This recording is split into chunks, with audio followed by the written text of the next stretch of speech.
Welcome to a segment of episode 125 at Forward a Table. In today's installment, we'll be talking about ethical systems and their applications to the real world today as part of our philosophical focus for the month. Oops. Before we can get any further in the episode, there are a few concepts that should be established, the first of which is consequentialism, or utilitarianism. Consequentialism is the idea that if the end result of an action or event is ethical or morally good, then the causes, no matter how grotesque or immoral, are justified as long as it improves the overall happiness of human society. Effectively, if there is an option to help the lives of a large amount of people, you would be morally obligated to take it, even if it would cause self-harm. However, one of the problems with this consequentialist philosophy is a lack of hard, defined moral border of when to stop at an end result in terms of an ethical decision. For example, let's say that a person is utilitarian, and they want to justify their actions, either for objectively moral or immoral reasons. In this case, it could be hypothetically said that they could justify all behaviors based on the anticipation of a morally good result, and that result actually happening to come from any event to justify any behavior, moral or immoral.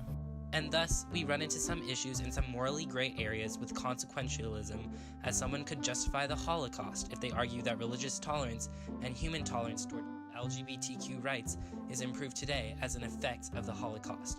We need to figure out what the true effects or results of an event are instead of affixing effects to random, non-related causes.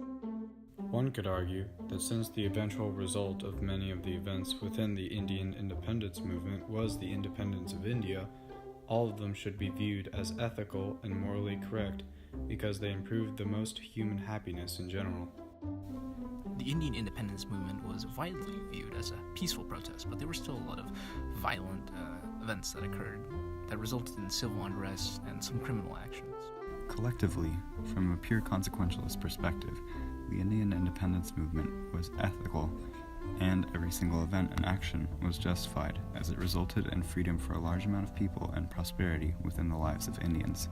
But the morality of specific events can and will be discussed. We will observe the utilitarian ethics involved with the Sepoy Rebellion, the Satyagraha, or civil disobedience movement, and the battles of Pasar and Buxar. The Sepoy Rebellion, an uprising started by British-employed Indian soldiers, started in 1857 when the discovery of practices contradictory to both Hindu and Muslim belief systems and military procedures caused the already strained relations between the two to snap completely. By the end of the event, thousands had perished and the Indian nationalists had been neutralized by British forces. On the surface, this event is ethically reprehensible from a utilitarian perspective. Human suffering was plentiful as soldiers were killed and wounded, and many more citizens were affected as the fighting neared their homes and crops. However, I think some of the intended consequences of this uprising completely justify the extreme actions of the sepoys taken against their employers. The Sepoy leader Bahadur Shah Azamgar described the population as being ruined under the tyranny of the infidel and treacherous English. This happiness of a select few, based on their societal status, while many suffered, is the direct contradiction with the conditions meant to be created through utilitarian actions, and thusly must be reversed through any means. Because the only path of action they saw which had not been unsuccessfully pursued in the past was rebellion, their use of force was not only justified, but also ethically required. While this uprising came some 100 years before the mostly non-violent Indian independence movement from the British in the mid-1900s, it is suggested that it planted the idea in the minds of the Indian people and provided a good ethical example of how moral actions could be taken in order to secure happiness for the masses. The Satyagraha movement, or civil disobedience movement, was a peaceful boycotting of British goods by the Indians, and it included the Salt March. While this movement was mainly peaceful in its intentions and causes, in the extreme short term, this movement is unethical from a utilitarian point of view because nobody immediately benefited. Small British stores within India were greatly hurt economically because they lost out on huge profit and consumers. On the other side, many Indians also had to replace an easy access of acquiring goods cheaply and effectively without intensive labor, and they would require significant marching to the water during the Salt March and other related incidents. I'd say that since both sides mutually lost convenience and access to goods or customers, the utilitarian would say that the initiation of the Satyagraha by Gandhi was unethical. Yeah, but you could also say that the movement also raised awareness in the rest of the world about the British imperialism within India, as many nations around the world saw how India was impacted by colonization. But the real question was, did this increased awareness result in an overall happiness and prosperity for the greatest amount of people?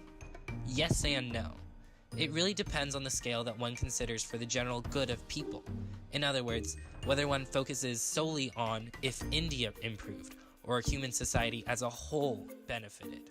For the purpose of examining this event from a consequentialist perspective, it would be considered about how it affected human society around the world. The midterm effects of the Satyagraha seemed to be on the minds of Indians as they were given the hope that other nations would support and aid them in their fight for independence. But the British were drastically crippled by this movement, as everyone around the world was ridiculing their ways. Overall, I think that the Satyagraha resulted in a hatred within the world, as everyone wished for change to occur and had hostile feelings toward the British. Even if this movement eventually resulted in peace, freedom, and justice for the Indians, it resulted in an overwhelming sense of anger around the world. One of the things that I think is good to bring up is the Battle of Passer and Buxar. They were a series of conflicts by the British to gain influence and domination over Indian territories, ones I've read that are quite gruesome. It's clear that the sole intent of these instigated conflicts was to colonize and establish the rule of the British over India. Here, I don't really see the regard for the wishes or values of the citizens whatsoever. It is understandable that this event would later drive the desire of an independent India, which sought to achieve happiness for the entire country.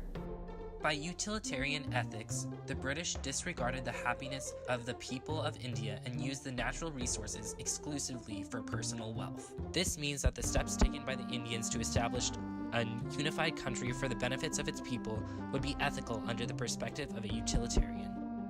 Overall, consequentialism ultimately wishes for individuals to sacrifice specific aspects of their life in order to preserve and benefit the general welfare of the human populace. And the Indians certainly gave up a lot of their privileges and inconveniences to secure their freedom and improve happiness.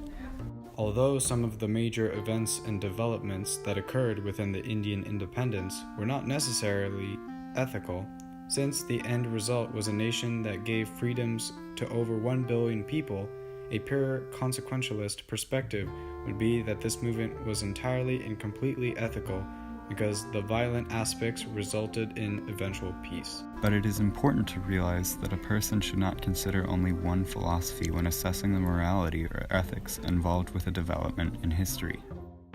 Due to the fact that we know the end results and outcomes of specific actions, it is easy to label certain events as ethical from a utilitarian perspective, but in the moment, it can be hard to consider all of the possibilities. One should realize the pros and cons involved with every ethical philosophy and make moral decisions depending on their personal moral code.